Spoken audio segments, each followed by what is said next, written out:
And so I wanted to have this conversation because as a museum, one of the things that I deal with on a regular basis at the museum is people calling me. Just 2 days ago, someone called me and said, I have my great aunt's china set and I don't know what to do with it. Would you guys take it? And yes, I can take 1 or 2 of those once in a while, but I really can't take all of them. So where else can I steer people?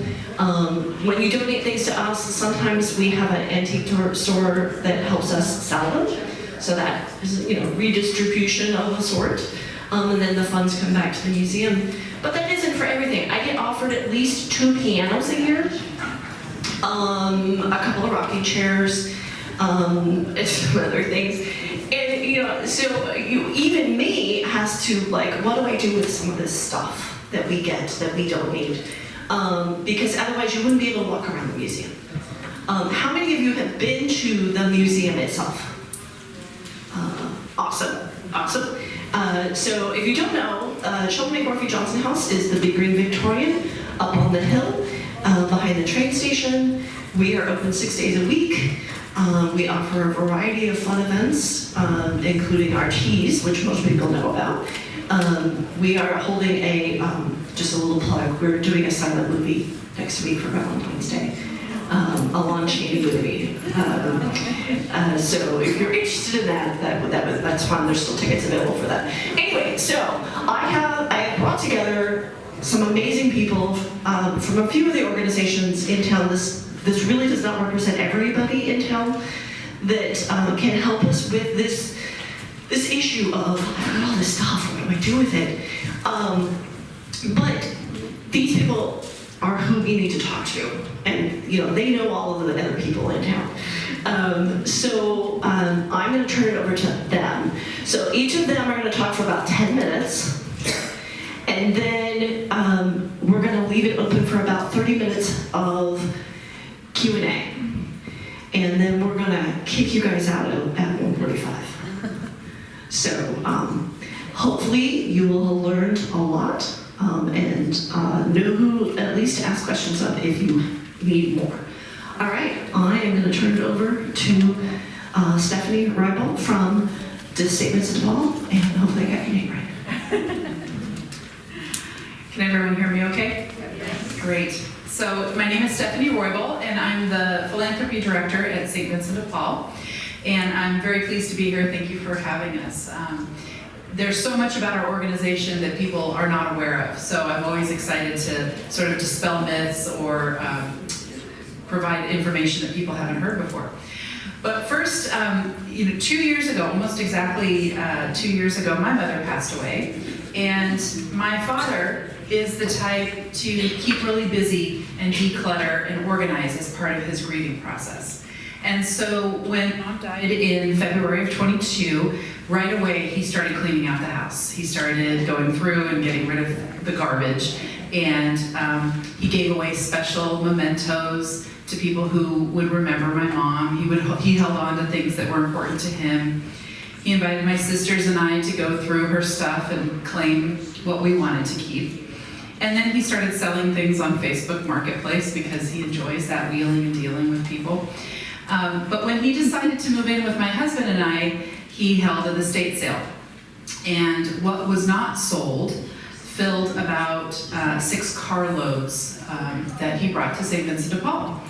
And at the time, I wasn't working at St. Vinny's. And I remember us having a conversation thinking, are they really going to sell all of this? What are they going to do with it? Well, now that I do work there, I know what they did with it. The first thing they do is they give away items to people in need. Last year, over $35,000 worth of goods were given away through our voucher system at the Linda Home Service Center. Of course, most people know that items are sold. Those items fund our vital life-saving programs like emergency services for the homeless and for our affordable housing. Things that are not able to be sold, they also get sold. So we have commodity buyers where we're able to bail up clothes that are not sold and they're sent to third world countries where they're able to distribute there. I heard a story that we actually had a giant tote full of single shoes that sat for years and years until it was filled, and it was sent somewhere for amputees. So they had shoes available. What can't be sold gets recycled.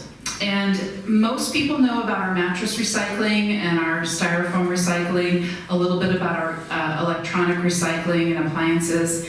But also we have a neat little business where we take t-shirts that can't be sold and we turn them into rags. And those are sold by the pound to businesses that need cleaning rags. Oops. Oh, we lost it, there we go. And even though we don't really accept candles, we get a lot of candles. And so we recycle wax. We melt it down and create crafters bricks that we sell once a year. So we're always looking for ways to keep things out of landfill, to put goods back into the hands of people in the community, and create income to support our many programs and services for the community. And so at my job, I often get phone calls from people that'll say, we're cleaning out my aunt's storage facility, can you send us a truck? Yes, we can do that. We'll hear, my father passed away, he had a lot of stuff, what will you take? And we talk about that. Sometimes it's my daughter's moving out of her dorm and she's flying home and can't bring home all of her stuff, where should she take it? We get calls like, my car doesn't run, will you take it anyway? And so the answer to all of this is yes, just through different ways. I will often encourage people as the first level, if you're able to take things to our donation centers. And those are at our one of 13 thrift stores. We have donation centers there.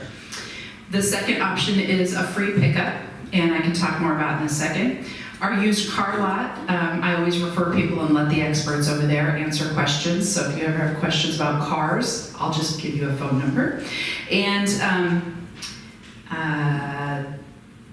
often people ask about mattresses. Do you take them or don't you take them? I hear you're the biggest recycler, but why won't you take them? So the answer to that is, please take mattresses to the transfer station where we have a partnership with them. We do recycle them, but we do it through them. We are not able to pick them up. So when you call to have a donation truck come to your home or to your storage unit, we will ask you a few questions. We'll ask for your name, location, maybe a general description of what you're donating, your contact info, and then we'll schedule a day for the truck to come. We are not able to provide an exact time. We can't say they're going to be there at 2:30, but we'll give you as tight of a window as we can. And typically we'll schedule about a week out unless the fleet is really busy. And we ask that if you are getting your items picked up, that anything that's small, clothing, linens, dishes, household, miscellaneous, that it be packed up in boxes or bags and ready to go when we arrive. And we do not provide packing materials or packing services. The driver will have final say on any furniture items. So, for example, when my father was donating his stuff, he couldn't take the couch to the donation center, so he called for a truck. And he cleaned it up really well. He vacuumed it, got all the cat hair out, and he just crossed his fingers that they would take it. And the driver kind of scratched his head and said, "Wow, this is really clean. You don't have any animals, do you?" Yes. So please make sure that if you do have furniture, that it is as clean as possible. And if it has any funky smells, the driver may not take it. So I have provided in the back a list of all the things that, not all the things, but most of the things that we take, including some things that we cannot take. So things that we cannot take are baby cribs, strollers, car seats, anything where there's a liability or a safety issue. We can't have control over that. Clothing or linens that have been soiled, we cannot take. It's a contamination issue. And there's more in the back on our list of the do's and don'ts. So why is donating to St. Vincent de Paul important? Well, first of all, as I mentioned, by donating your items, you are keeping things out of the landfill, number one. And we all want to try to make this world a better place and preserve it for future generations. But also donating your items just puts those goods right back into the hands of somebody else who needs them. People who are low income often come to our stores looking for better prices, and sometimes people have little arguments about whether or not our prices are fair or not. We sell to a variety of incomes in our audience. And so some things are going to be really, really cheap and some things are not. But the reason the stores exist is to put money back into the organization so that we can provide affordable housing, so that we can charge lower rent, so that we can provide emergency services, operate vegan warming centers, safe sleep sites. So the income is important. And the donation of your goods help us generate that. Another reason it's important to donate is it creates jobs. So we operate currently 13 thrift stores. We're about to open a 14th in Cottage Grove, and we have a number of recycling plants throughout Lane County. And so by donating items, you are providing work for people to do, and it helps encourage jobs. We currently employ over 600 people in our organization. And as I mentioned, revenue, it helps us too. So we really appreciate it when you can donate your items to us. A couple of myths that I'll address really quickly in my last 2 minutes is, one thing people often say is, well, you get everything for free, don't you? And we say, well, many of our donations are free, but it costs us a lot to run the trucks, to employ the people, to keep the lights on in the stores. Donations that we get through large stores like Pottery Barn, we pay for that shipping. And so not everything is quite free. There is a myth out there that we make a profit, and no, we put everything right back into our programs and services to the community. And another common myth is that thrift stores are for the, quote, poor. Well, first of all, we like to use a different word.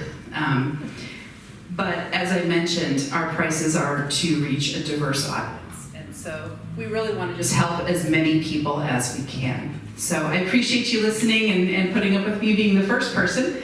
And I'll pass it off to Jessica.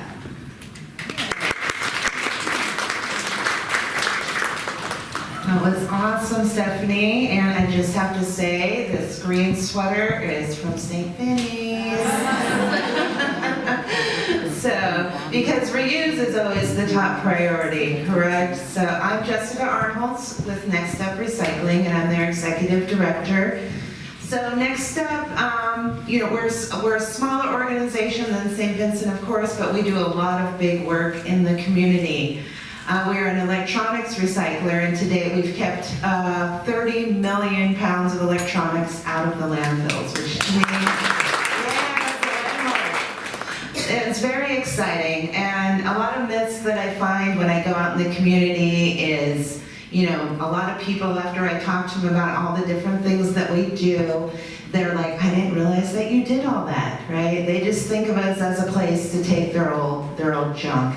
And what we do is similar but different, right? And we refer, all of us here, we refer to each other. When someone comes to us and we can't take that, I tell them, hey, you're looking for St. Vinny's, you're looking for Brain, you can take that to the Lane County Waste Transfer Site, right? And we all kind of work together for the same common goal. And our goal, of course, is reuse first, but then if we can't reuse it, then we recycle it. And a lot of people think of us just a place to bring their computers, but we take TVs, microwaves, all your old cables and cords, Christmas lights, old AV equipment. Whether it's working or not, we can either fix it, repair it, reuse it, and if not, then we can recycle it properly and keep it out of the landfill, which is awesome. But we love to be able to reuse these things, right? Whether you're just upgrading a TV, but it works fine, the same kind of thing, we can gift it back to someone in need. And we, Next Step partners with a lot of other nonprofits in the community. A lot of organizations have said Next Step is almost the backbone of the nonprofit community, because a lot of nonprofits have computers that were gifted to them from Next Step, right? So what a lot of people don't think, oh, this computer's too old. Well, a lot of times we can upgrade the RAM, the hard drive, right? Refurbish it, put a fresh install, and we set up a lot of labs at different schools for kids that don't have computers, like with community supported shelters, so people have a place where they can come and apply for jobs and for benefits to get into housing and to get out of the situation that they're in. And to me, that's one of the biggest things that we do and what I love, because in this day and age, you can't even apply for a job, apply for housing benefits without a computer, right? You can go in somewhere with a resume, be face-to-face with them, and they won't even talk to you if you haven't applied online. And to me, that feels like a really big barrier of people being able to get into jobs and off the street. Try uploading your resume on your phone. It doesn't work very well, right?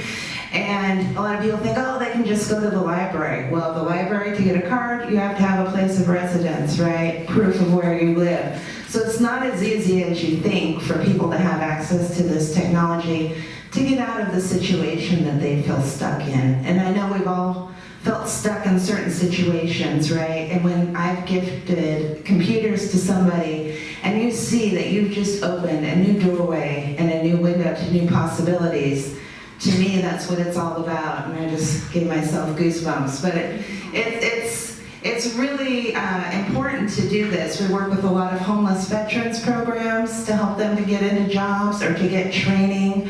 The last year or more, I've had lots of LCC students that reach out to me that the college hasn't had enough computers to loan to the students, so then they're going to lose their financial aid because they can't complete their classes, right? So part of our mission is to provide technology and training to children and adults that have barriers to education and employment. So those are the #1 priorities of people that we grant computers to. So a lot of people don't realize we do. I got probably a dozen applications just today, this morning when I came in, right? And some are from organizations that are needing 20 or more. Some are just individuals. One was from a lady who got burglarized and she's with children and just left a domestic abuse situation and she needs a computer. And so those are priorities, right, of people that we want to help them for their future success. And that's a big part of what Next Step is all about. And if we can't, even older ones that are maybe not supported by Windows, then there's a free operating system called Linux. So computer that you might think is too old, we can still make it work for somebody who needs it for the basic things of even telehealth appointments, right? Just to be able to have access to the outside world, because now there's Zoom meetings and things everywhere where we need this technology. So that's a big part of what we do in the community. And a big question anytime that I'm somewhere is people are worried about their data security, right? And before I worked at Next Step, I was the same way. I had 2 computers in my basement. They didn't turn on, but I've done my taxes on them, so I didn't want to get rid of them. You're worried. Is someone going to be able to get access to that, my information? But I like to ensure people that all of the data security is taken care of right on site at Next Step. If the computer, the hard drive isn't dead, then we can wipe it. We got a grant for, we basically have a machine that can wipe it down to zeros and ones. There's nothing left. But if it's dead, then we destroy it right on site. And so we also deal with telephones, tablets. A lot of people don't realize that.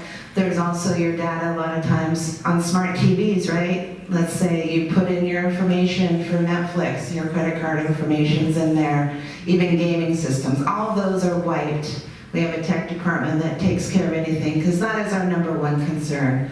We deal with U of O, LCC, all the 4J schools. We deal with Peace Health, so we deal with lots of organizations and with data and technology. So we like to ensure people, because people are like, so is my hard drive going to end up in a landfill somewhere in China? It's like, no. We are going to take care of it right here. And then we also deal with our 2 recyclers that shred and take care of things that we can't turn on, like the phones and things like that, right? So to me, that's a huge thing of what we do. And a lot of people don't realize everything that we take. I do have flyers in the back as well that will kind of let you know things that we take or where you can call if you have questions about anything or our hours. And same as St. Vincent de Paul, Next Step also partners with Lane County Waste and electronics that get taken there. We also work with them to get those as well. Let's say you can't make it to our donation center during our hours of operation. You can know that Next Step is the one that is going to take those. And you can take those if you go through, a lot of people don't realize, but if you go through the area where you recycle and then reweigh, you're not getting charged for those items that you're recycling when you go to the transfer station. And so I've let a lot of people know that as well. And another big part of what we do is our volunteer department. We work with a lot of special needs, transitional programs, a lot of schools that can come in, dismantle computers that are too old to refurbish, and we separate them for, correct recycling. And kids, of course, love to take a computer apart and see what's in the inside, right? So it's really cool. Lots of kids have come back and they've ended up going into computer science because of their experience at Next Step.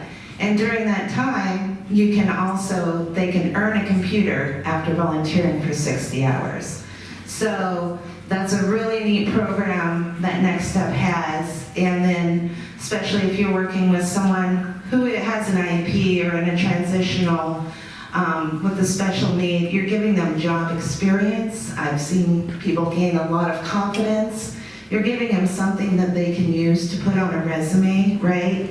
And you also, like a lot of students, they have to have 40 hours of community service to graduate, which a lot of people don't realize.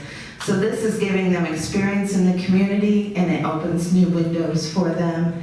And to me, that's just another amazing way that Next Step supports the community. So we recently got a grant and revamping our volunteer department to get even more kids in there. So keep an eye out on the news. We're going to be having an open house and on our Facebook page because I'm excited to get more kids and keep the program growing right strong. So thank you for letting me speak today, and I look forward to answering any questions.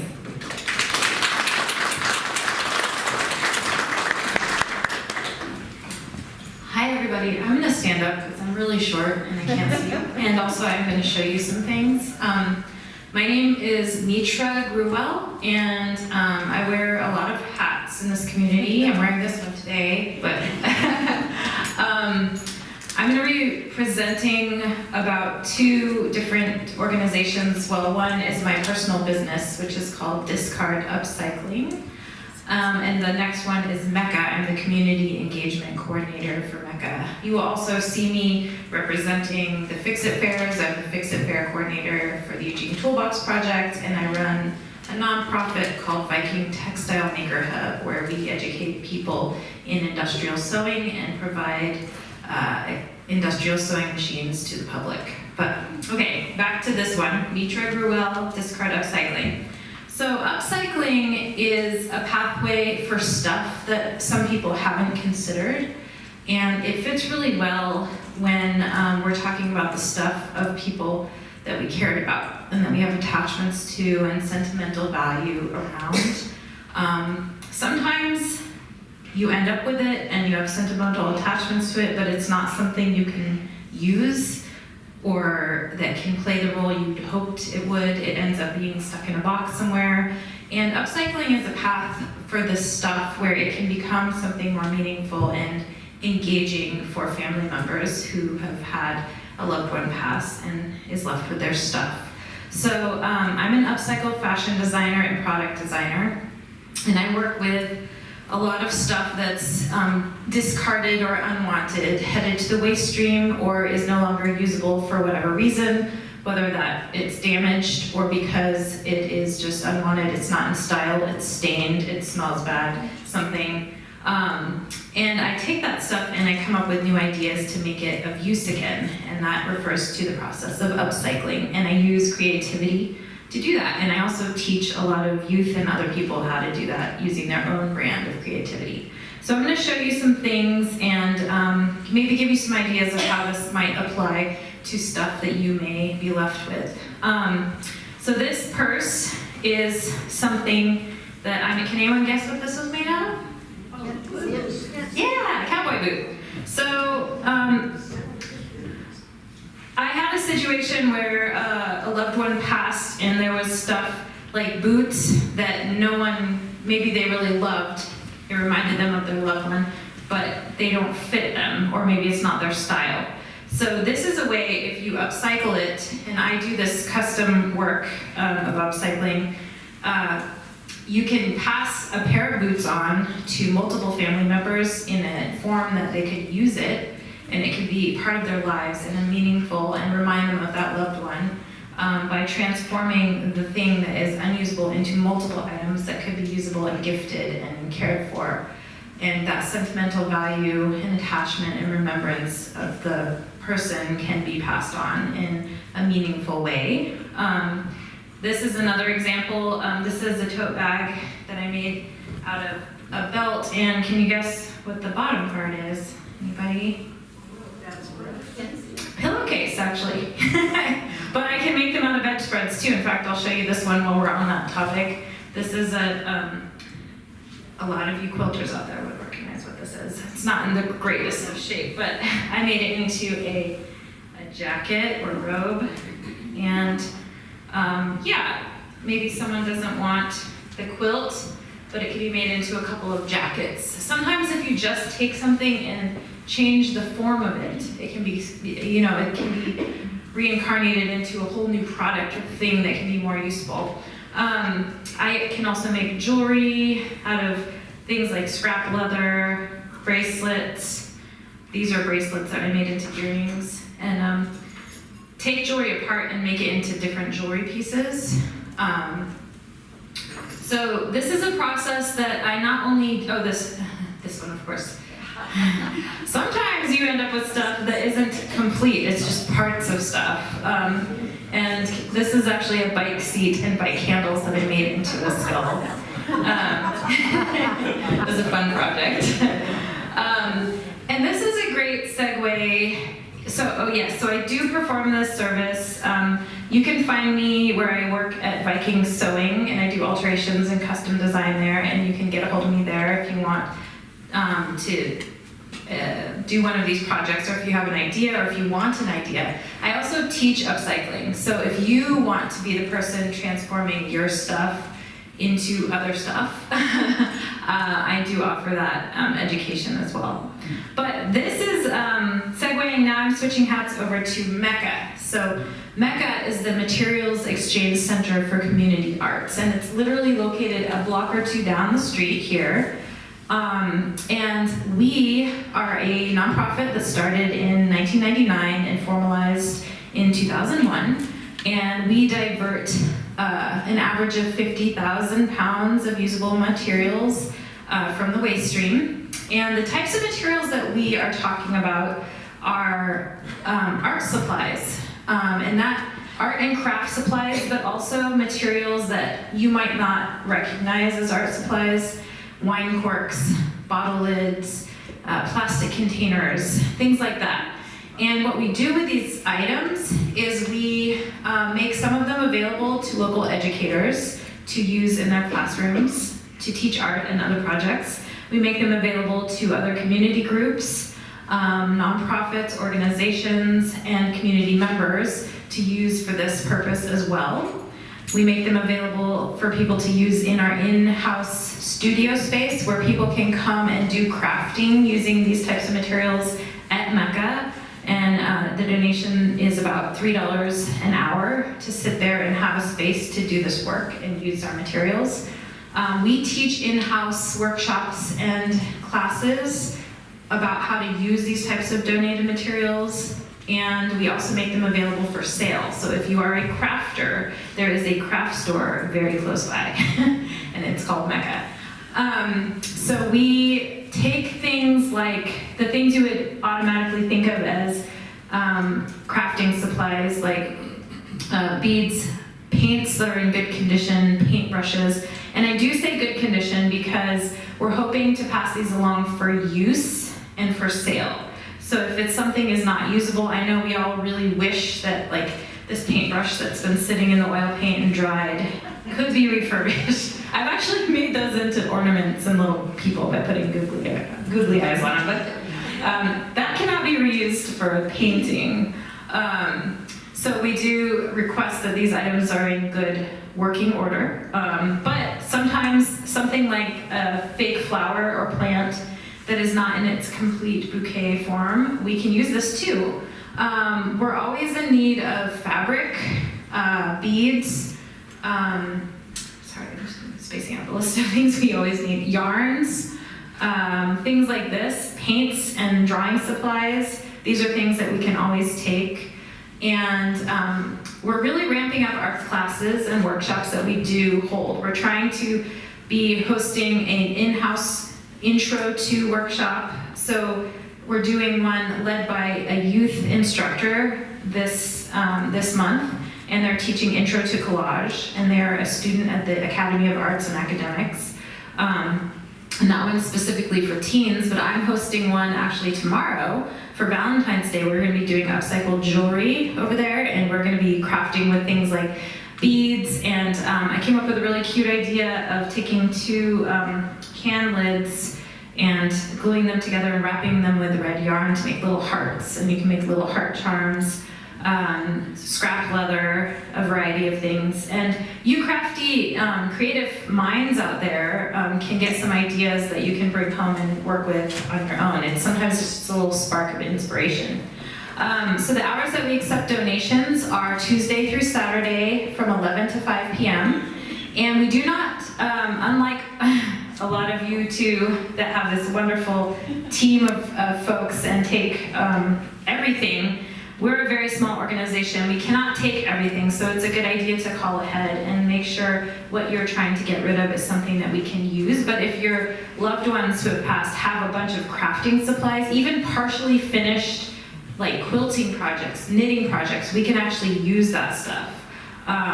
I know I see a lot of crafting supplies at estate sales, and sometimes there's some amazing materials that a loved one has collected and held on to. I know this because this is the case of myself. I have so many things that I'm like, oh, I have this that I'm going to do this project with someday. Well, someday in my case has like been sitting there for 10, 15 years already. But we can take this stuff, and we will. If you think about you're honoring your loved one's craft by passing it on to another crafter who may be able to complete that project that they started or use it in their own project. And you could even learn the craft to connect with your loved one who's passed by taking an intro class in that craft form at Mecca. So if you're like, I know my grandma had a tradition of crocheting a little hand towel for me and sending it to every one of the grandkids every year at Christmas time. And I've never been one to crochet, but after she passed, that was something that my aunt went out and learned that craft and continued the tradition. So that can be a really wonderful way of continuing a legacy of a loved one who's passed, is to engage with the art form or the craft that they really connected to during their lifetime, and to pass their supplies on to folks who will also bring that reality about. We have some little brochures up there. We have punch cards for our store if you haven't been able to check that out. And come check out our website and our social media if you're interested in seeing what classes and workshops we have coming up. We have an intro to sewing one where you bring your own sewing machine coming up pretty soon. And that way you're learning on your own machine and can continue. All right, thank you all so much. I'll pass it on to Emily.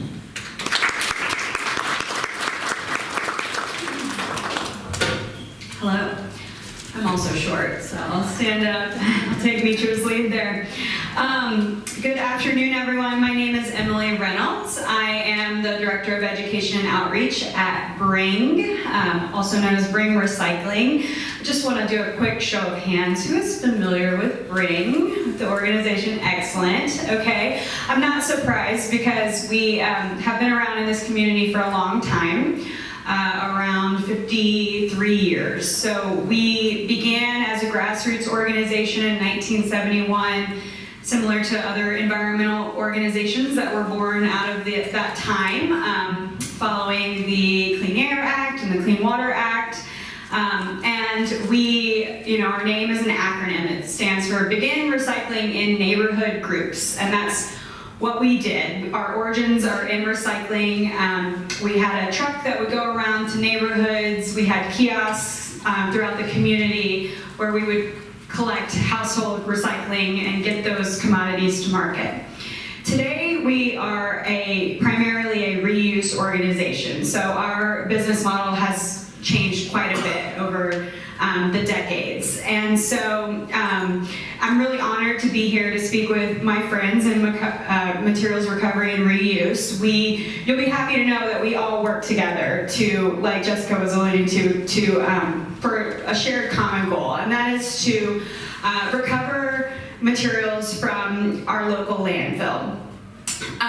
So Bring focuses on building materials specifically. So we estimate that we recover about 2 million pounds of building materials from the local landfill every year. Does anyone want to take a guess how many pounds of material goes to our landfill every day? It's the same amount, 2 million pounds. On average, about 1,000 tons of solid waste enters our landfill every day. And so when I say that Bring recovers 2 million pounds annually, you can quickly notice that's just a drop in the bucket.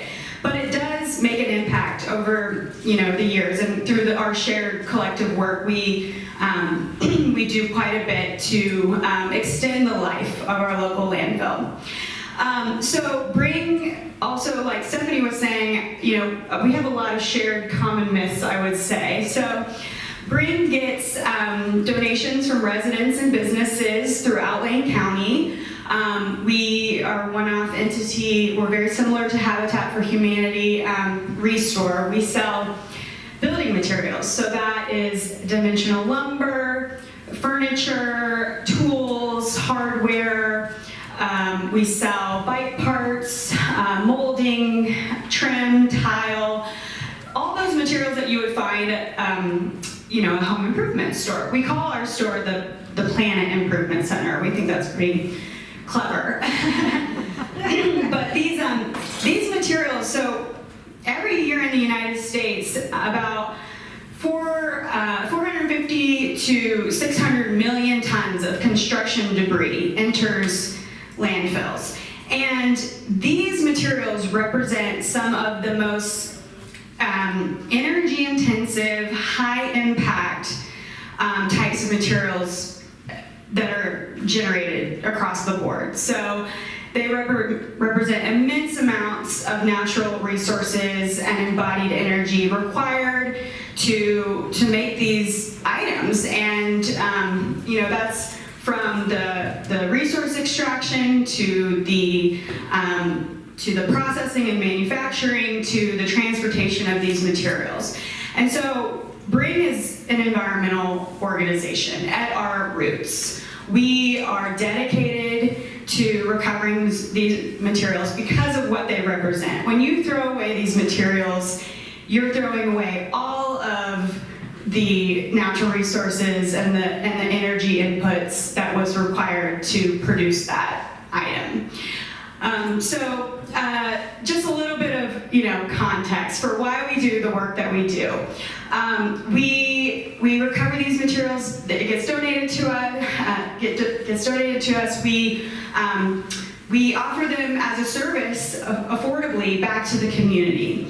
But we also do a lot of the similar work to our partners up here, where we donate materials to nonprofits. We work with schools and teachers, educators to get these materials into the hands of people who need them affordably. It creates community resiliency when we can redistribute these items. So we have many education programs at Bring. One program is working specifically with K-12 students. So through a partnership with Lane County Waste Management and through the sale of reusable building materials, we work with somewhere between 5,000 and 6,000 Lane County students every year. We go into classrooms, we teach them about waste prevention, reuse, recycling, all of these topics that we're discussing today.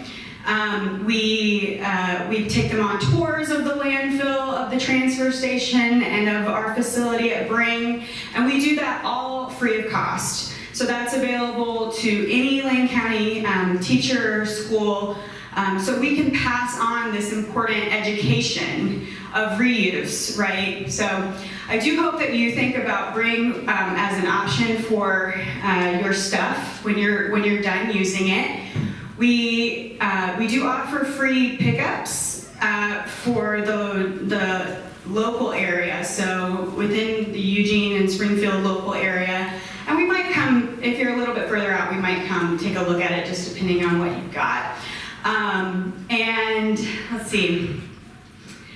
So if you have gardeners, crafters, builders, if you have barns that are full of some of these, materials that you might use to make, to build, Bring is a great option. And we're all kind of in our niche. We've got building materials, art supplies, electronics, household goods, and more. But we're so lucky in this community that we have such a robust reuse sort of ecosystem. So you're not without many, many good options. And I don't want to miss anything. We also at Bring, similar in the same vein as Mitra, we've tried to start finding new ways to use some of the materials that are brought to us and add value to them. So we've actually started a product design workshop at Bring where we're taking materials and upcycling them into jewelry, home decor, things like shelving and lighting. And we're through that process, we're also creating new opportunities for students to come in and learn some of those technical skills, some of those maker, building, processing skills that could be transferable to other employment opportunities. We have a robust volunteer program, so if you're interested in working with us, we would love to have you. I've got some information in the back about that. And I'll be around afterwards to answer any of your questions. So, thank you.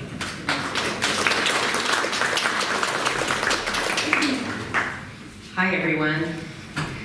My name is Kelly Bell. I work for Lane County Waste Management Division. Thank you, Leah, for inviting me. I really appreciate this opportunity. So, how many of you have been to the dump? Okay, where's the dump? Over there somewhere? Is the dump the same place for everybody? No.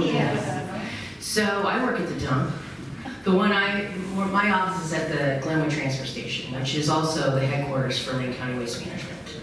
We also have 14 other transfer stations throughout Lane County. Lane County has 1,400 square miles, so we need to place convenient recycling and trash disposal in a lot of different corners of our county. We also manage the landfill, and it's the only one we're going to get. And for all kinds of reasons, I think we follow rules and regulations from 5 different agencies. And because of our rainfall, because of our proximity to the airport, and all kinds of other things, we're not going to get another landfill on this side of the Cascades. This is it. Right now we have about 70 to 80 hours of landfill, 70 to 80 years left of landfill space. But if somebody else's landfill closes down, if somebody else's incinerator closes down, there will be pressure on us. Are we gonna take outside trash? No. So a lot of thought and planning has to go into, forecasting for how we're gonna manage these resources in the future, because they're big capital expenses, and all of that work is ongoing. I'm part of the waste reduction work group, and in particular, I'm the master recycler coordinator. Do we have any master recyclers here today? That's right, hi, welcome in. I coordinate a volunteer program similar to Master Gardeners, but we're not with OSU. Similar to Ski Patrol, in that in order to fulfill your volunteer duties, you need specialized training. And I'm running a class right now, the winter class, we're on week 5. And people learn all the ins and outs of our waste management system and hear from all of these folks. I'm actually customers of all of you. I know you know that. All of the big pieces of furniture in my house are from St. Vincent de Paul, my couch, my occasional chair, the 3 dressers in my room. My personal laptop is from Next Step. I have toilet tubes in my trunk right now to take to Mecca. But I also get bits and bobs there because I taught myself how to darn on the internet. And I don't need a whole skein of yarn. I just need part of one. And you can get that at Mecca. Very cool. And bring all my fencing from the fence that adjoins my neighbor is from Bring. And I'm a customer of Bring Made. I have a Sasquatch carving on my wall in my kitchen. It's really, really cute. I feel very Northwest. So we do a lot of things, and even though you pay us to dispose of your trash, either through your hauler or directly, and that's how we fund our services. Does anybody know how much of your tax dollar goes into my job or our services? Anybody have a guess? You guys know? 0. We are fee supported ever since 1980. Fee supported. So we run like a business. And I like that. As a taxpayer, I appreciate that. So the Master Recycler Program, the volunteer training, all of the things that we do, hazardous waste collection program, all of that is funded by what you pay to throw away garbage. And so the thing I think I'm going to focus on today is hazardous waste disposal.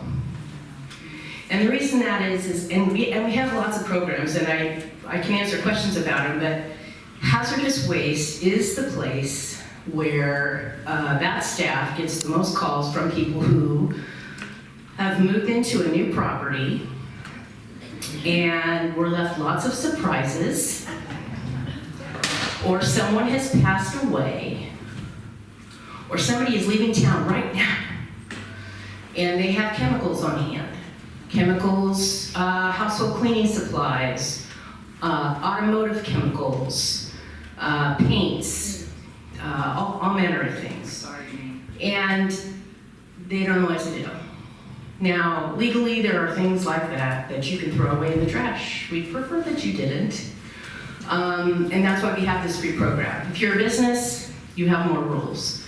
But we do have a free program. You can call us to make an appointment. You can go online to make an appointment. And it's free. So Thursdays all day, I think Saturdays all day, you can get an appointment every week of the year.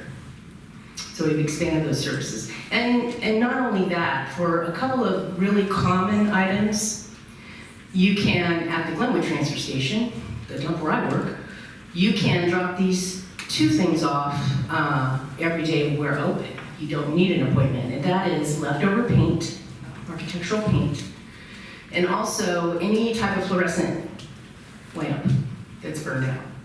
So you don't need an appointment for those things. But if you have cleaners and solvents and rusty paint cans, then you want to make an appointment. And what I mean by appointment is, this is the myth I want to dispel. Has anybody had an H&HW appointment, hazardous waste appointment? How hard was that when you got there? Was it hard? No? Did you get out of your car? Didn't have to, no. No? So appointment is basically a way for us to meter the flow of traffic. So there's 5 appointments at 8. There's 5 appointments at 8:15. If you have an 8 o'clock appointment and you don't show up till 8:15, that's fine. We're just trying to meter the traffic So we don't have what people have experienced in roundups of traffic lining around the block and on Franklin. That's not helpful. But you don't have to get out of your car. You open up the hatch, let them get stuff out of the pickup, they'll ask you a few questions, and usually you'll be screened ahead of time, either on the phone or online, to make sure you're not bringing something that is dangerous to transport. And if you have something that's dangerous to transport, you can get really good advice on how to manage that at no cost. Is that helpful? Yeah. Yeah. So it's pretty convenient now, 2 days a week, every week of the year. The service is free, and for small businesses, it's very low cost. We're not trying to make money on this service. I think what they charge for small businesses that have hazardous waste is basically the cost that we have to pay to dispose of it safely. And we have a policy for most of our hazardous waste that is not recyclable or recoverable in some way. We do not send this to a hazardous waste landfill. We send it to a hazardous waste incinerator. And the reason for that is if you send waste to a hazardous waste landfill, that is an option, but you are responsible for that material while it's sitting in that hazardous waste landfill. And if your hazardous waste landfill closes because they're not fulfilling their permit or whatever, now you have to redispose of it somehow. So we practice a true end of life for chemicals that we take in. I think I'm gonna stop right there. There are not enough master recyclers in this room, so if you want to be one, I hope you will pick up my card. And there's a lot of really good information about the Master Recycler program in here, and also the hazardous waste program, and I brought hazardous waste program brochures as well. Thank you, Leah.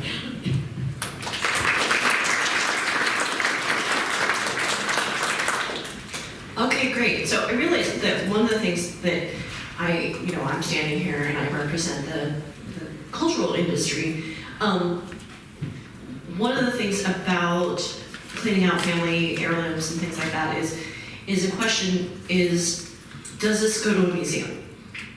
What should go to a museum? What should go to one of these wonderful places? So one of the things to think about when you're looking at your loved one's stuff or your stuff is this relevant to the community at large? Is it pictures of downtown buildings that don't exist? Is it, or maybe they've changed or altered, or events that have happened? For instance, we lost Civic Stadium. Maybe you have some pins or some pennants or some things that happened, tickets that you had or pictures from Civic Stadium. Those could be relevant to the community and could be relevant to either myself or Lake County History Museum or one of the other, Springfield Museum if it's something that happened in Springfield. So thinking about, really looking at the things, particularly when you're looking at pictures, when you're looking at brochures, we all took away, newspapers and brochures and things like that. So looking at some of those objectively and saying, this means a lot to me, but what's it going to mean to someone else? Your family picnic pictures aren't necessarily something that we may need, but it could be that there's something in the background that's relevant. It could be that there's something, there was an event that happened that was relevant. Maybe our old, our downtown parade that we used to have. Maybe you have pictures from the parades in the past. That may be relevant. So things like that to think about. Maybe you went to see one of our mayors, and you saw them speak. So thinking about those things and thinking about reaching out and never, I'm going to say this, and I'm going to say this for everybody at this side of the room, never just drop stuff off without asking.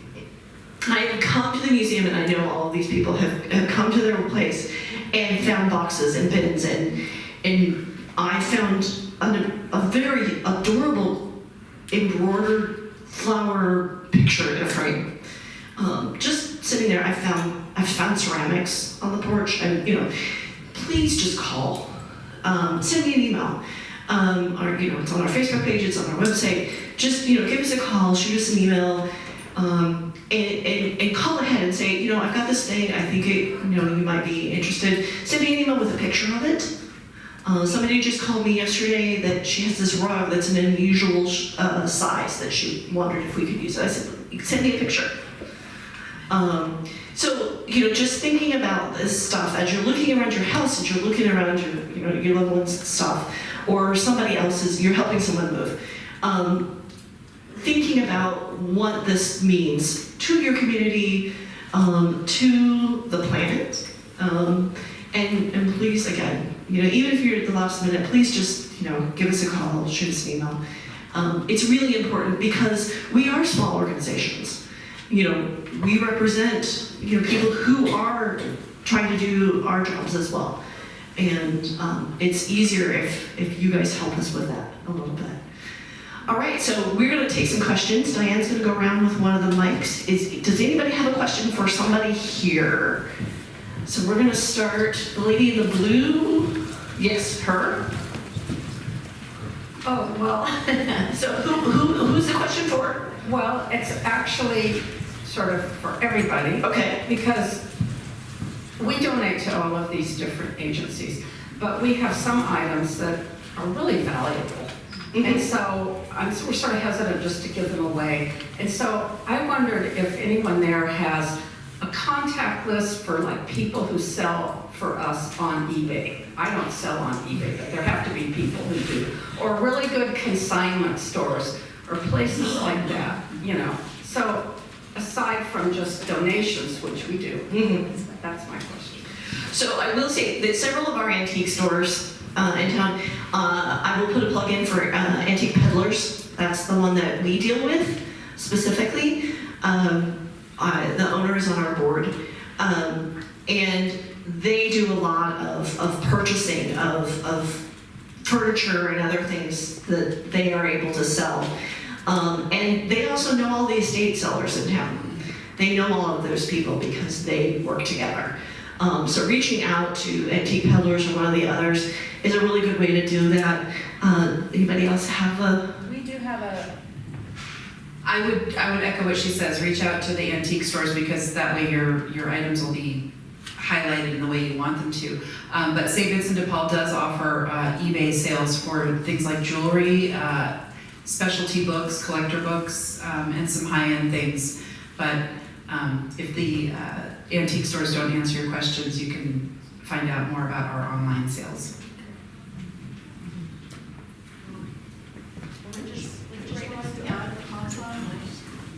The what?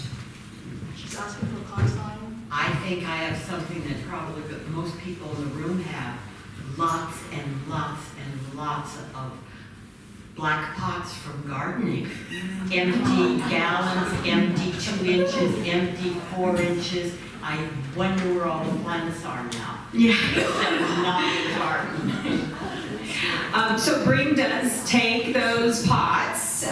We work with OSU Master Gardeners. We actually give them many of the pots. We do like the ones that are larger in size. They seem to be more desirable for resale. But we do donate large portions of them to the Master Gardeners so they can reuse them for their annual plant sale. So you can bring those to us at Bring. Yes, thank you. Are you talking 1 gallon and up, or what are you talking about? We take all sizes. So we do the preferred large sizes. I think would be 1 gallon or larger. But we do take we will take some of the small ones like that someone could use to propagate seeds.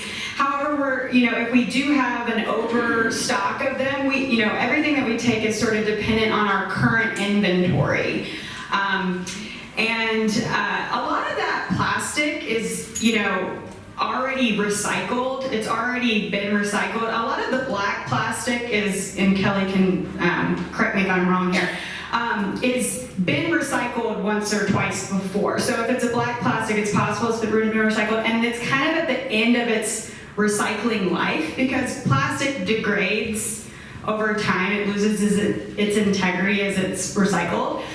So the black plastic, I know no one wants to hear this, but sometimes it's okay to throw something away, and that would be one of those examples. Yeah. I just want to mention, if you have broken pots, cracked pots, Lowe's has a take-back program, and they say they recycle them, and that's a national program. And in terms of the sizes, Bring likes the 1 gallon and larger, but the master gardeners use the 4 inchers to propagate for their plant sale.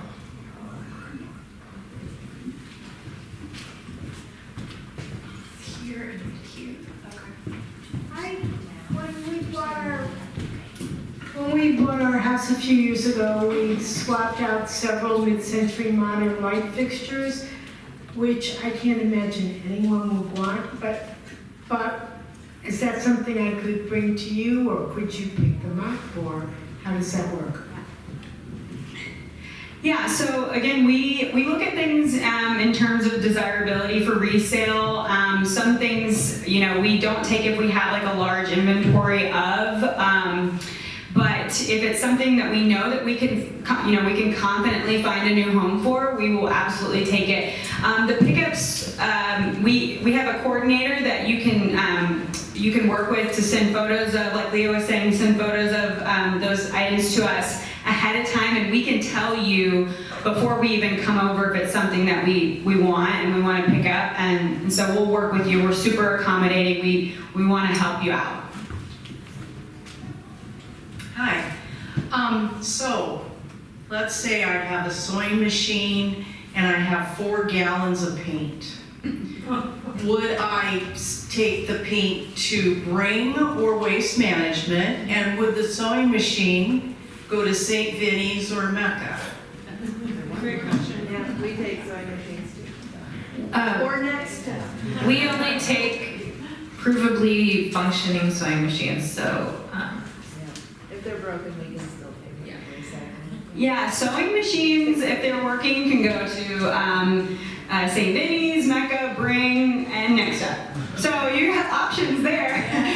In terms of the paint, is it used?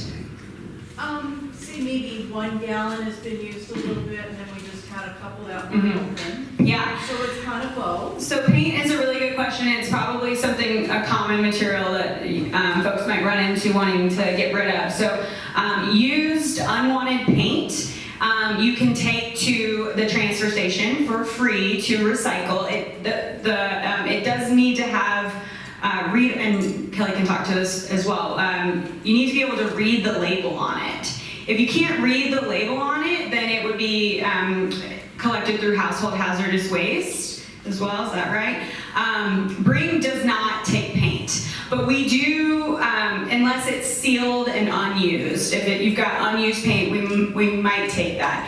We do sell Metro Paint, which is a product that is made from all of the recycled paint. So I think that's kind of where people sort of get confused. Sometimes we sell that product, we don't take it back. So you? Yeah. Right here. Yeah. She has one more question. She said. Oh, I just wanted to share a situation I had when my dad passed away 10 years ago. He had old ammunition from the 30s and 40s. And that was kind of a challenge, but I found that the sheriff's department, the police department, Took that, and if they assessed it was good enough for target practice, they would take it. If not, they had a way to blow it up and, take care of it. But that's just something I wanted to share. That was kind of a struggle. Thank you. Yeah, so we just had a situation, I think in Junction City, where somebody found a grenade, a World War II grenade in their parents' stuff. So they had to call the sheriff and have it imploded. So there we go. So you? Dimensional, pre-painted dimensional lumber, do you take that? We sure do. We prefer, yes. Yes, we take dimensional lumber. We do prefer segments that are 4 feet and longer, but if it's good in good reusable condition, we'll take it. We can't take anything with any asbestos, any mold or anything like that. So, but yes, we love lumber. I have had and I still have a house full of mid-century modern furniture and fine art. And I have been working with a young man, at least he's young by my standards, for several years because he is interested in buying and reselling mid-century modern furniture in particular. And he has a small shop on Willamette right across from the old Kinko's. And he used to be called Northwest Modern. I think he might have changed his name, but I'd be happy to talk to anyone who's interested in fine art and mid-century modern furniture, fine furniture. Right, right there.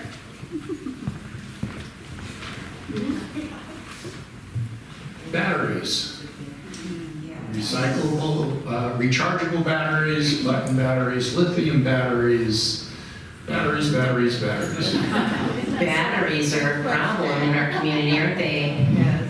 We have a fire at the landfill every week, and we can attribute them to lithium batteries that have been compromised. And the reason for that is that lithium is reactive to the moisture in the air. So we take back batteries. We definitely want the lithium batteries.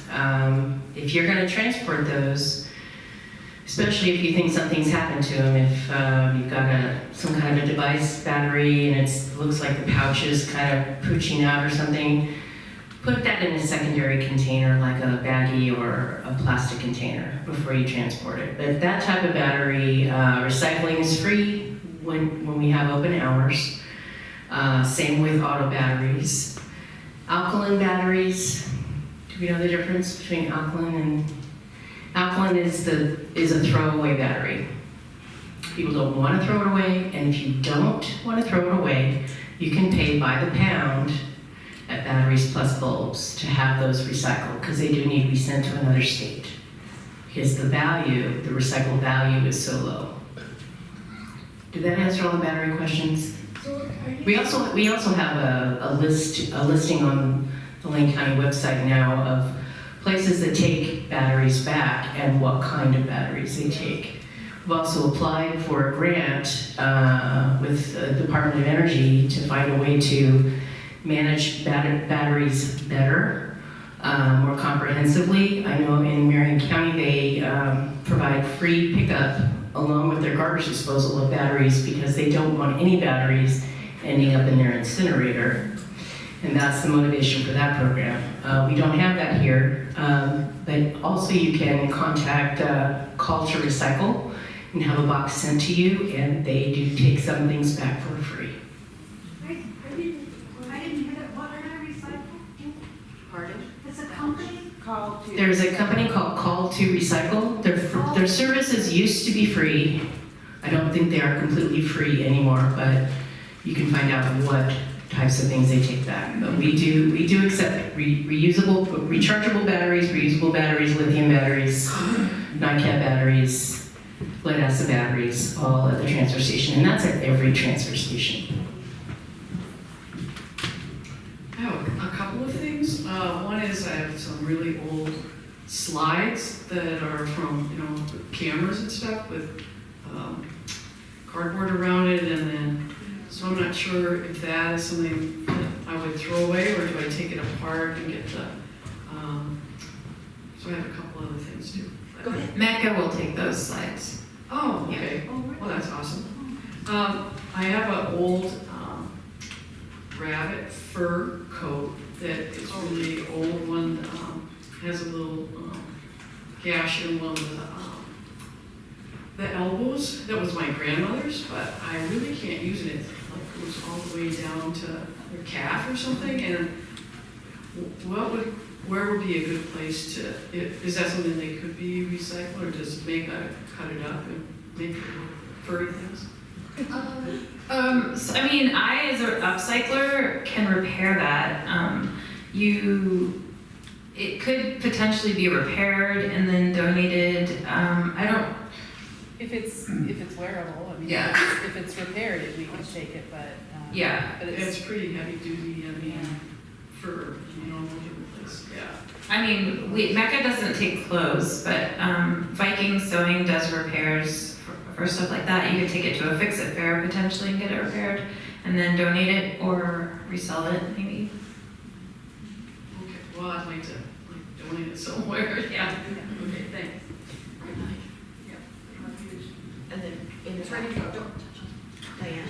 I use styrofoam coolers that we receive food and stuff with the coolers, the ice packs. Is it, we're taking it to Goodwill, would it be better to donate it to you guys because it is something that's reusable? We will recycle the styrofoam. The polystyrene, just the basic hard styrofoam, Yes. we will recycle that. We have a really cool machine that grinds it up and cooks it and spits it out into these bricks. And then we ship that off to people who use it for making things like picture frames and other items. And so, The ice packs, because they're not really the reusable type. yeah, we couldn't use the ice packs, but the styrofoam we can. What about packing peanuts? No, unfortunately, yeah. We have to take the hard styrofoam. I have 2 questions, and I really don't need a microphone, so I'll try and hold back. My kids always said they know exactly where I am in the stands when I'm yelling.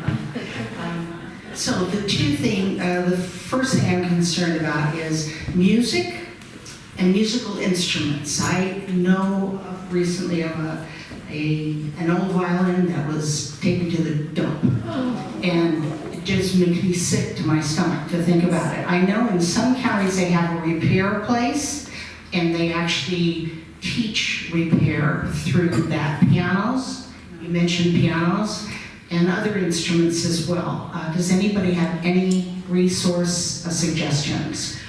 So I'm going to start, and then I'll hand it to Mitra here. So there are several music nonprofits here in town that take instruments for their students to use. The Shed being one of them, MIPA being another one. MIPA, how do you spell it? M-E-P-P-A, I believe. M-E-E, yeah, I know. There's 2 P's. Music education, something about music education for everybody. But if you put in music, there's so many youth symphonies, there's so many of those. So, you know, I have taken old instruments as well at the museum. But you can't take as many as... Right, no. But again, like the Shed will take several because they use them for their students. MEPAA, it's Music is an Art Center.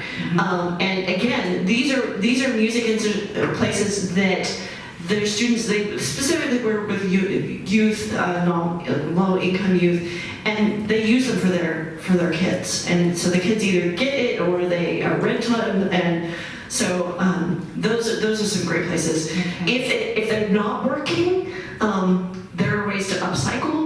You know, I've seen some amazing things done with some of those. So taking them to one of our wonderful secondhand stores or something, or even an antique store, they might take them. Specifically for people who are interested either in repairing them or doing something fun, decorative with them. Okay. And then my second question is, do we have a Habitat for Humanity here or not? We do. Okay. Yeah, they're over on Oak Patch Road. 1210 Oak Patch Road. I send people there all the time. Half my kitchen comes from next step. So there was one here, Yeah.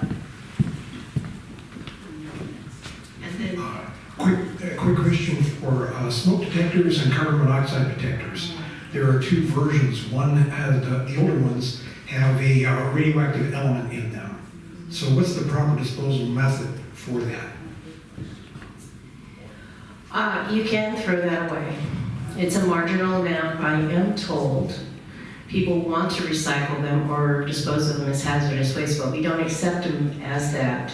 We have, there used to be take-back programs. All those manufacturers had take-back programs, but anytime I've tried to look that up as a resource recently, I can't find it. Can we talk a little more about plastics?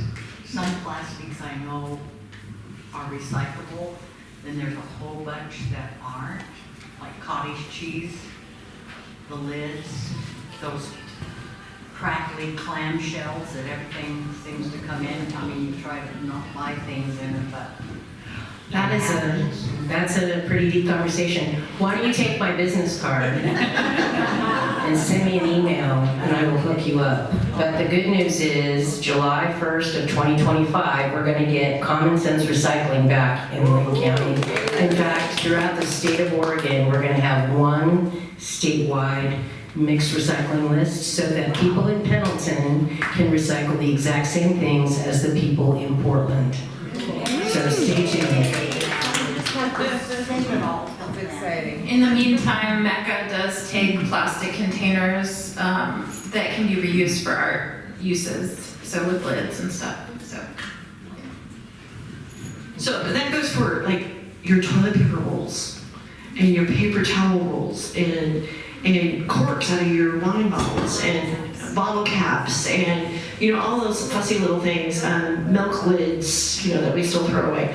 I reuse the toilet paper rolls for crafting in the wintertime with my kids for our programs. So, think about those things. The more we can keep out of the landfill, the more that we can keep out of those things, longer, the better it is, the less resources we're using.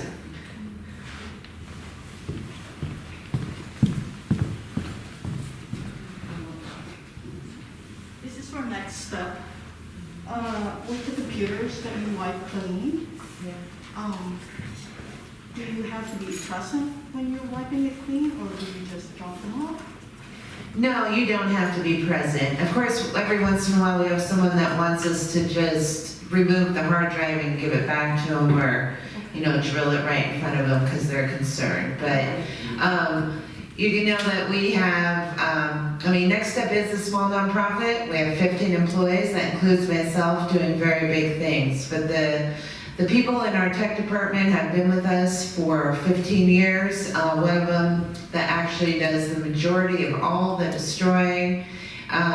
He was a NASA engineer. He's been with Next Step for 20 years, and Next Step's been around for 22. So he is dedicated to it.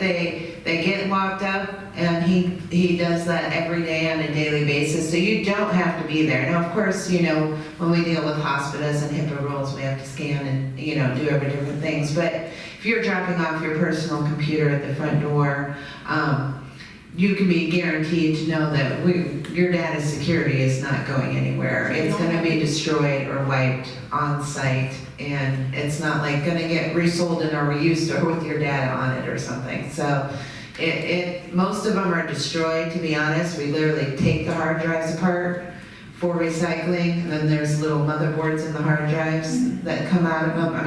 It's literally taken apart. But then we can also just drill them. Otherwise, we have a machine that wipes them if we sell refurbished ones, and there's no data left on there. But one thing I did mention, is that we do free pickups since we're talking about getting rid of things. For businesses and schools and nonprofits, Next Step is a 501c3 nonprofit. But there are exceptions with residential. Now, a lot of times we're not going to come out there to get one huge TV. We don't want to go into people's houses and have that liability, right? But let's say you're cleaning out the house of a loved one. That's kind of one of our main topic today, correct? We usually just like to try, we can make exceptions. It's like you to try to maybe have it, at least in your driveway, outside your garage, so we're not having the liability of coming into your house. But we can make exceptions to come get pickups of that size and things. So all you have to do is call us and communicate. My cards are in the back. And yeah. You take printers? Yes, we do. We take printers every day. The ink cartridges, we don't. We don't take the ink cartridges in the toner, but they do have free programs with those to recycle at like Office Depot and Office Max, so that's where we usually refer people for those. I was just gonna say, I've used your service several times. It's literally a drive-through if it's a small thing. Drive up, roll down your window, hand them your laptop, and you're on your way. Yep. Who here? You're here? I just wondered if the gentleman who was talking about the furniture refurbishing could raise his hand, because I couldn't see who that was. Okay. About the There's a shop on mid-century. and something. It's the lady right behind you. Sorry, I'm sorry. Thank you. Can I ask you more? Sure. Large items like cement mixer or shopsmith, is that a next? Use the mic. Sorry, I took it away from her. Cement mixers and Shopsmith. Like shopsmiths. large tools for building and construction type things. Yeah, we take all sorts of unique, rare antique tools, and we want them to be in good working condition and relatively clean or cleanable. But Bring does sell quite a bit of those. Do they do pickup? We do pickups in the the immediate Eugene Springfield area. We can, again, you can send us photos of your materials, your items, and we can confirm whether or not it's something that we can resell. Yeah. Along the idea of the slides, what about negatives and old family photos? Yeah. Mecca does take those, yes. So are you reusing them for art? Yes, exactly. There is, if it's film, I know there's like movie film prior to a certain date is like, if it smells like, is it vinegar, it can be combustible, so maybe not that. Yeah, people do artwork with old photos and slides and film, so yes. I've seen some amazing lamps made out of old negatives and slides. How about old medical equipment? Like walkers, wheelchair parts? We can take things like walkers or medical equipment, but we cannot, legally we can't resell something that has been prescribed. So just the other day, I had a friend who had unused CPAP hoses, and they asked if we would take it, and unfortunately, because they're prescribed, we can't. Well, do we have a medical reuse in town? Yeah, hospice. But if it's a walker or something that just like you could pick up anywhere, we will take those and we will distribute them to clients or sell them in the stores. So hospice is what place or? There's several hospice. There's Visiting Angels. There's a few other hospice. Right there, the lady in the blue sweatshirt. Just a second. Let's wait for the. Sorry. This is the FYI, if you have CPAP equipment that's old, there's a company called NewMed, P-N-E-U, NewMed. I think it's on Amazon, and they will recycle CPAPs for people who need them. If it's unused small medical supplies that could be used in an artistic fashion, I've actually used unused CPAP hoses for art projects that I bought at Mecca, so that's something to consider. So I used to do theater, and we are always looking for creative things to reuse to do different things, and I can see CPAP hoses being some awesome theater stuff. I just want to point out, in the last few days, I discovered Shift Community Cycles, and they recycle, or I don't know what they do with it, they take your old bike parts in Eugene gear trainers, which takes your old backpacks and whatever else. There's also, what is the name of the, Play It Again Sports. So there's sports equipment, if there's things like that. Play It Again Sports is another outlet to take some of that. And of course, St. Vincent or one of those take those things as well. But playing game sports, there's also kid sports, or one of the other smaller sports entities that may need some kids equipment for kids. That includes, the cleats and the mitts and, things like that for kids who need those things and don't, maybe not, can afford them themselves. Recycling, like used insulin needles and used or expired medications, how can those be disposed of?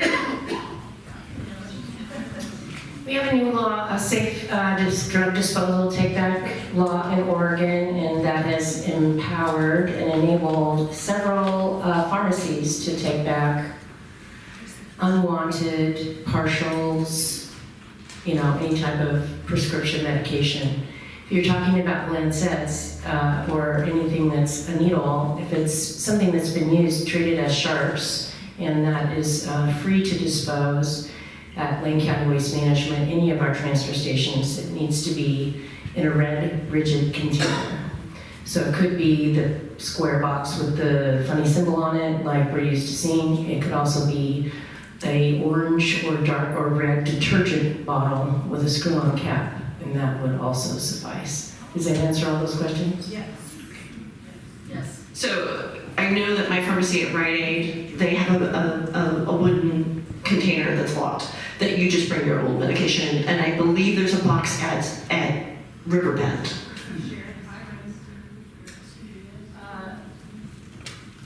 It used to be you had to be a sworn officer to manage those drugs. That was DEA rules and regulations. So the police departments around the area were the collectors of record, and I think some of them still do. But I know that the police department in Eugene was really happy to not have to do that anymore. So I would really rely on the pharmacies at this point.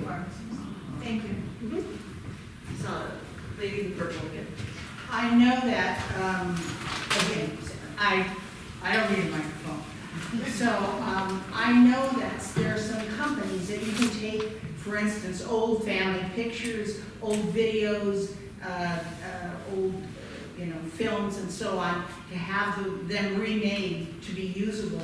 Is there anybody in the area that does that, or do you know of any resources? I have to remember, there's one here in Eugene, I believe it's called like Video Only. I believe it's off of 6th or 7th, right when you get off of 126th there. And they will take your old videos and put them on, put them onto like disc for you, or if you just want it on a drive or something. So I send a lot of customers there.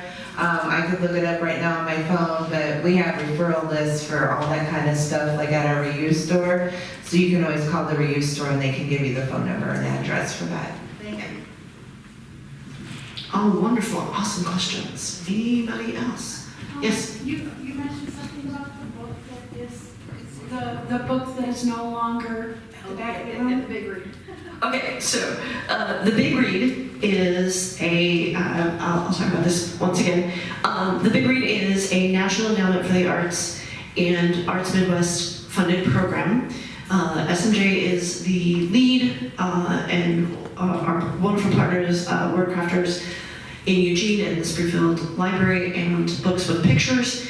The Big Read is a community reading project. So you choose a book for your community to get together and read together and do different projects. So the book that we chose is called Can't We Talk About Something More Pleasant by Roz Chast. Roz Chast is a longtime comic in the New Yorker. So if you've ever picked up a New Yorker, you've seen one of her comics, whether you know it or not. This book is something she wrote about 10 years ago, and it is a memoir of the period of time around losing her parents. So it is a graphic novel. It is a multimedia graphic novel. The font is 99% of the book is her handwriting. And it's her drawings, and they're color, and they're black and white. There's some photographs, there's drawings. And it's just the journey, because again, one of the processes is, her parents lived in this Brooklyn apartment for over 40 years. They didn't throw anything away. And so she, you know, it's this, you know, I think she's up on the 8th floor or something like that, and she walks into this apartment, and there's the closet of mystery, and you know that you can't see the back of, her dad. They both were educators. Both of her parents were educators, and so they you know, there's books and there's pencils, massive amounts of pencils, and so she's just like, I don't know what to do with this stuff. And so I don't recommend this. She walked away from it. She took like, I don't know, a trunk full and left the rest of it for the super to take care of. You know, this is Brooklyn, New York. You know, she's just like, she paid the fee and, you know, she walked away. So, you know, another thing in the book that is, she talks about is, you know, there was problems with the health insurance. And you know, the retirement and just all of the stuff that kind of, you know, goes through. And so it's super interesting. There were things that she learned. She had a sister she didn't know about that died at infancy, and she learned this after her parents died.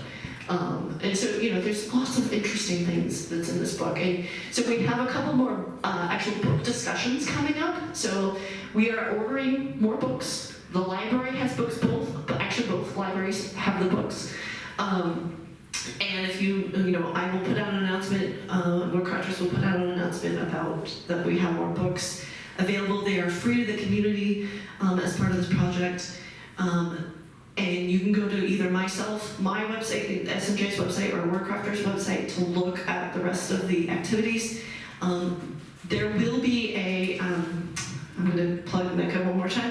There will be the last event is March 23rd at NECA, 1 to 4 o'clock, and we're going to be working with the local artist Isaac Paris, and he's going to be helping you do your own comic art process, comic book process for your own stuff, and that's going to be our final activity for this big read project. So we're very excited about that. So one more round of applause for